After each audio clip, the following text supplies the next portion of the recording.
Shalom Bapak Ibu dimanapun berada. Salam kenal dengan saya, Pendeta Devri Judika Purba, di akun YouTube saya Sayurma Channel. Di sini saya akan menjelaskan dan menyampaikan pokok-pokok dan intisari khotbah minggu untuk hari Minggu ini. Semoga bermanfaat dan membawa berkat. Horas. Sebelum membahasnya, terlebih dahulu kita berdoa. Mari kita berdoa. Ya Tuhan Allah Bapa kami, saat ini kami akan menerima kebenaran firman-Mu. Ajarilah kami melalui Roh Kudus-Mu, agar kami mampu mengerti dan melakukannya. Di dalam nama Anak-Mu, Tuhan Yesus Kristus, kami berdoa. Amin. Nas khotbah untuk kita hari Minggu ini diambil dari Yesaya 11 ayat 1 sampai ayat yang ke-10. Demikianlah firman Tuhan.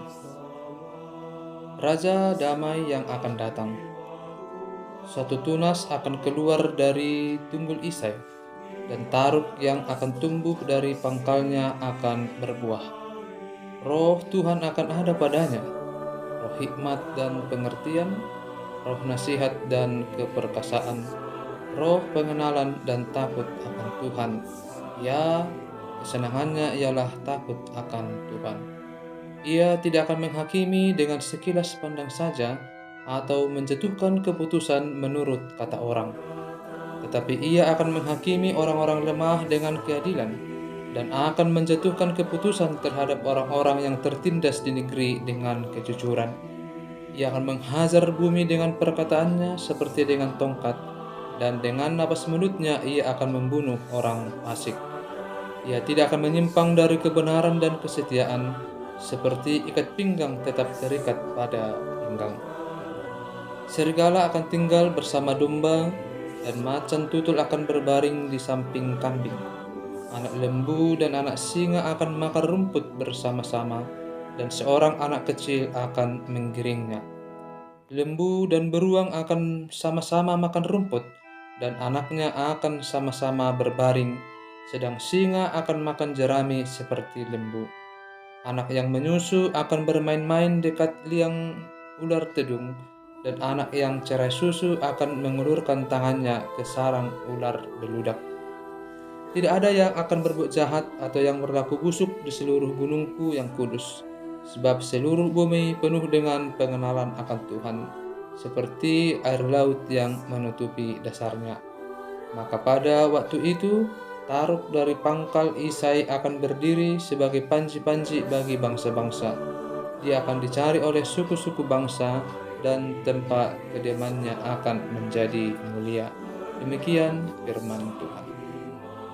Bapak Ibu jemaat yang terkasih dalam Kristus Yesus, saat ini kita memasuki Advent pertama dari 4 rangkaian minggu Advent sesuai tahun liturgi kita. Advent sesuai dengan artinya yaitu penantian. Maka di Advent yang pertama ini kita akan belajar bagaimana orang percaya menantikan tindakan Tuhan dalam sejarah kehidupan kita. Nas yang menjadi bahan khotbah bagi kita untuk bisa memahami Advent pertama diambil dari sejarah kehidupan bangsa Israel pada masa Nabi Yesaya. Keadaan bangsa Israel pada masa itu sedang suram dan terhimpit. Kenapa suram? Karena pemimpin pada saat itu, secara khusus raja, melakukan perbuatan yang tidak menyenangkan hati Tuhan. Ada 4 raja yang memerintah pada masa Nabi Yesaya, yaitu Raja Uzia, Yotam, Ahaz, dan Hizkia. Dari keempat raja ini, hanya Raja Hizkia yang melakukan tindakan yang benar di mata Tuhan. Raja yang lain melakukan perbuatan yang tidak menyenangkan hati Tuhan, yaitu membiarkan bangsa Israel mempersembahkan dan membakar korban di bukit-bukit pengorbanan. Tindakan ini tentu melanggar hukum Tuhan, yaitu larangan untuk menduakan Tuhan. Dan kondisi ini berlangsung sangat lama, lebih 80 tahun. Raja di Yerusalem gagal dalam tugas kepemimpinannya, yaitu membawa rakyat yang dipimpinnya dekat dan takut akan Tuhan. Raja gagal menjalankan tugas pokoknya, yaitu melakukan keadilan dan kebenaran, mispat dan sadek. Selain suram, bangsa Israel juga berada dalam situasi terhimpit karena bangsa Asyur datang hendak menyerang mereka. Bangsa ini dipakai Tuhan sebagai alat murkanya. Bangsa Israel di Yerusalem terintimidasi dengan kekuatan, keperkasaan, dan kebesaran bangsa Asyur. Bapak Ibu jemaat yang terkasih dalam Kristus Yesus, apa yang dialami oleh bangsa Israel itu adalah situasi yang tidak menyenangkan. Situasi mereka jauh dari suasana damai. Mereka kehilangan rasa damai kepada Tuhan karena pemimpin mereka membawa mereka dalam hubungan yang jauh dari Tuhan.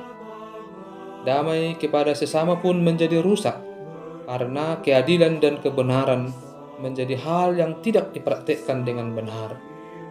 Mereka kehilangan damai dalam kehidupan mereka sebagai bangsa.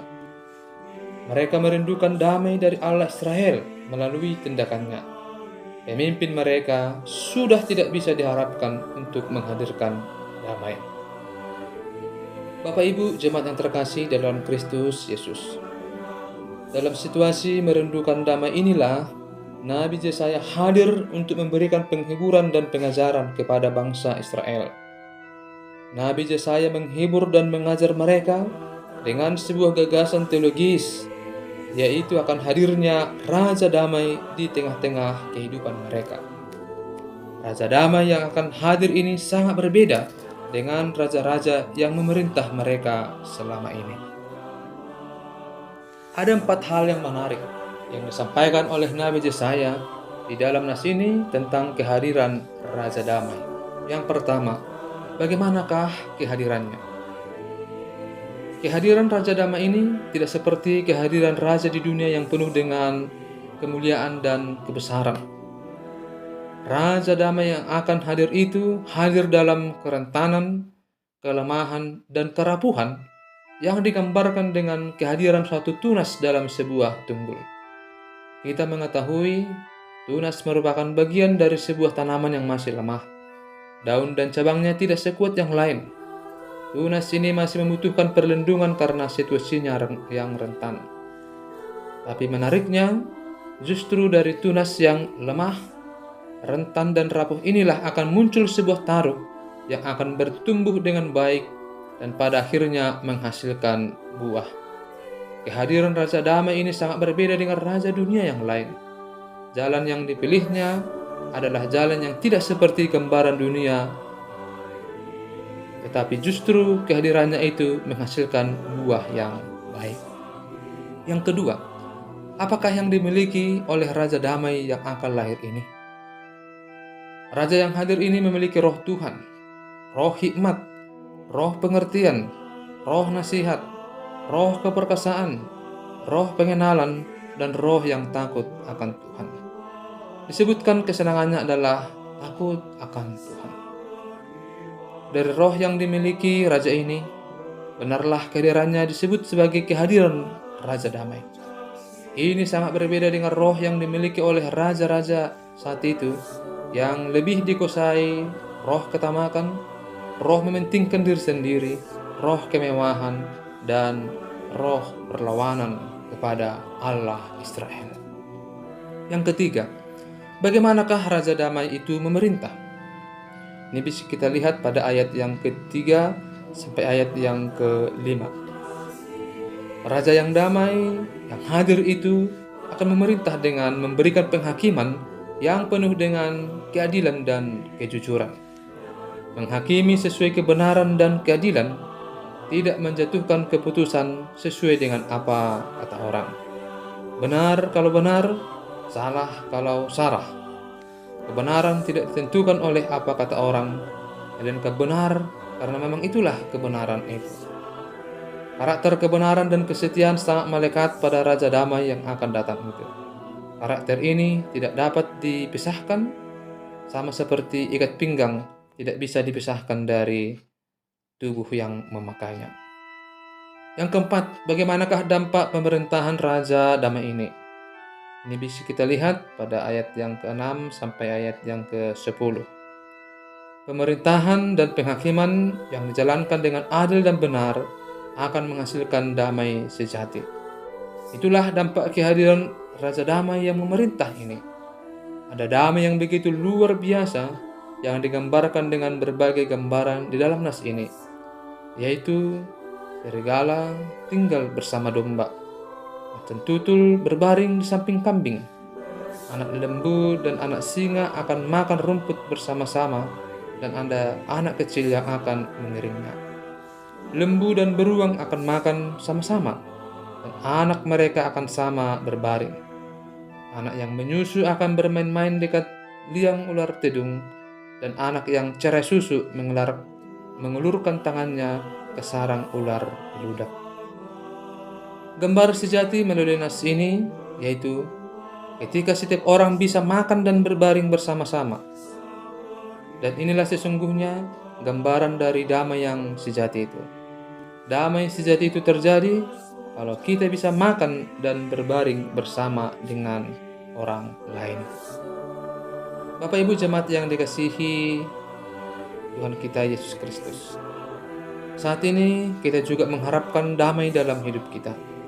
Kita merindukan shalom, dan kerinduan ini begitu mendesak untuk kita peroleh karena kita diperhadapkan dengan berbagai situasi dan peristiwa yang menggambarkan tidak adanya damai.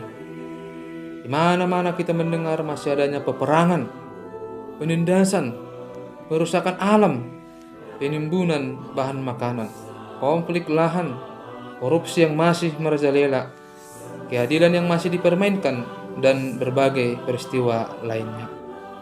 Pada Advent pertama ini, kita benar-benar merindukan kedatangan Raja Damai itu. Raja Damai yang membawa shalom dalam kehidupan kita. Raja Damai yang akan memerintah dalam keadilan dan kebenaran.